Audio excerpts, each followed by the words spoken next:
Hello, my name is Tony Baker.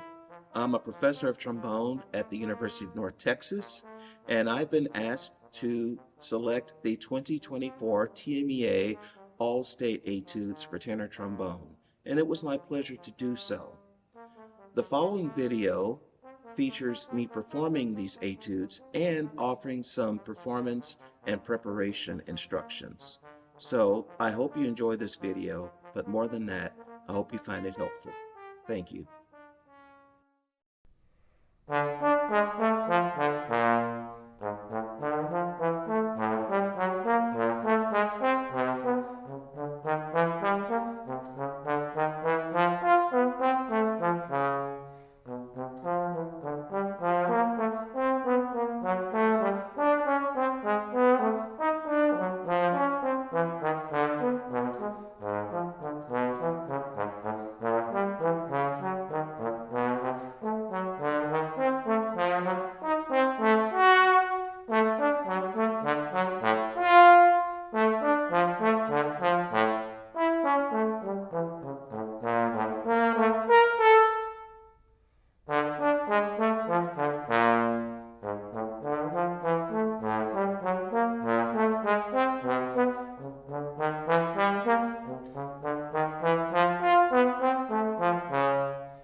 That first etude is number 46. This etude should be played in a lively manner with a lighter, detached style. Because of the frequent louder dynamics, it will be very easy to play this etude with overly heavy articulation. This should be avoided. Careful attention should be given to dynamic contrasts. Much of the musical interest, and really the fun in this etude, lies in the frequent sudden changes in dynamics. Exaggerate these contrasts with emphasis on playing the softer dynamics, even softer than may seem necessary. This will also help to keep the style light. Though there are not many articulation markings in this etude, the ones that are marked must be observed. Specifically, slurs and marcato markings should be brought out. With the slur markings, it will be helpful to play the first note of each two-note slur grouping with a bit more weight to bring out the slur. This will help especially with tongue slurs, that is, slurs that don't occur naturally on the instrument.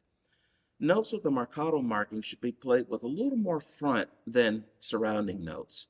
However, these notes should not be played any shorter than marked. While in some musical contexts, the marcato marking can indicate that the marked pitch should be played a bit shorter, it is not the case with this etude. While there are not many alternate position opportunities in this etude, the ones that are present are particularly helpful.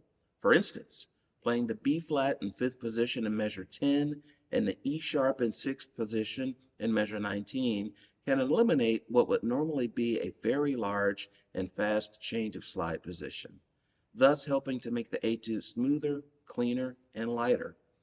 Preparation of this etude should include dividing it into smaller sections and practicing with a metronome, starting at a much slower, playable tempo and through repetition, gradually increasing to the target tempo.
That second etude is etude number 83. Beauty, expressiveness, and a constant sense of musical direction are the objectives of this etude. Though there is a metronome marking, this should simply be considered a metronomic home base rather than a metronomic constant. In addition, espressivo should always be considered a musical license to play with musical flexibility of tempo, dynamics, style, and phrasing. Concerning dynamic expression, there is a very simple but effective approach that can be especially helpful for this etude. When the musical line ascends, crescendo and play with forward motion. And when the musical line descends, taper and relax the forward motion. This approach is especially helpful when the writing is somewhat rhythmically repetitive, as is the case with this etude. You will notice in both the dynamic and tempo markings of this etude that the composer intends for the music to be played with the aforementioned approach. See measures 1 through 9. Whichever musical approach you choose, make sure that at no point the music is static. Each measure of music should contrast in some way with the preceding measure.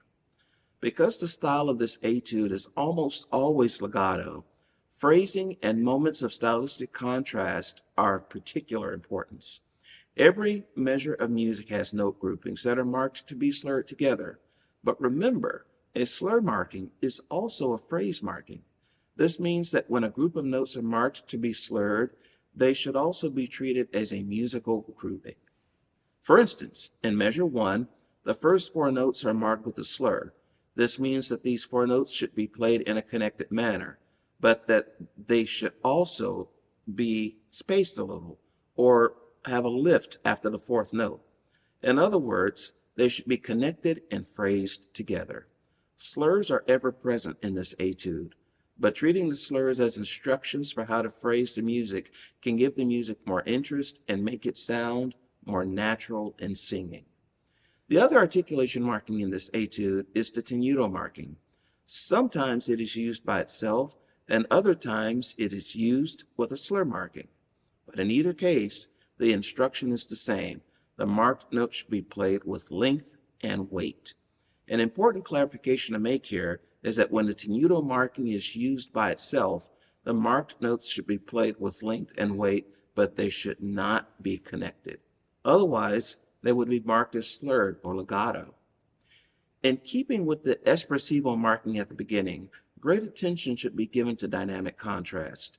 Err on the side of playing with a wider dynamic range and more contrast than may seem necessary. Last but certainly not least, it must be mentioned that it is crucial when learning this etude to make sure to really read each and every note and to carry accidentals through to the end of each measure. This etude is not only marked in a key signature that won't be comfortable for all young players, but it also frequently changes key centers. For this reason, it is important to never assume that you're reading each note correctly. Reading through this etude very slowly a few times can go a long way towards preventing the dreaded mislearning of pitches.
That third etude is number 55. This is a particularly fun etude that should be played in a boisterous manner with slightly heavy passante articulation. Contrasts in dynamics and style are still important. Look for opportunities to vary both. For instance, though it isn't marked, a little diminuendo from measure 15 through measure 19 can musically lead us into the change of key center and writing that starts at measure 20. Furthermore, this section of the etude can be played in a somewhat more sostenuto manner than the beginning, returning to the passante style at measure 42. Concerning articulation, there is very little marked except for a few notes that are marked marcato. For this reason, special attention should be given to making sure these notes contrast with the surrounding notes. And given that in each instance when we see a note marked marcato, it also is happening on a downbeat, this should not be difficult to do. Even though the etude is in 3/16, it should be felt and played with a 1 feel, i.e., the dotted eighth being the unit of beat. A very important and potentially confusing feature of this etude is the change of meter from 3/16 to 2/16 that happens starting at measure 52. In addition to the meter change, the composer also gives the instruction "li stesso tempo," or same tempo. What he is simply telling us is that the 2/16 measures are the same tempo as the 3/16 measures. The confusing part of this is that it means that the 16th note will not stay the same between the 3/16 and the 2/16 measures. Specifically, to the 2/16ths of the 2/16 will take the same amount of time to play as the 3/16ths of the 3/16. Put another way, the 3/16 is played with a compound triple feel, dot, dot, dot, dot, dot, dot, dot, and the 2/16 is played with a duple feel, dot, dot, dot, dot, dot. The tempo of the beat remains the same between the two meters. This may feel confusing at first in your preparation, but with the help of a metronome, particularly one that is capable of also beating subdivisions, this will become easier to feel. As with any fast etude or solo, preparation should include dividing it into smaller sections and practicing with the metronome, starting at a much slower playable tempo and, through repetition, gradually increasing to the target tempo. Finally, though it is not marked, a slight ritardando starting in measure 1/16 would not only be musically appropriate, but it would also help you to prepare for the pedal B flat at the very end. Though it is not necessary to play this note, it is a nice way to end the etude.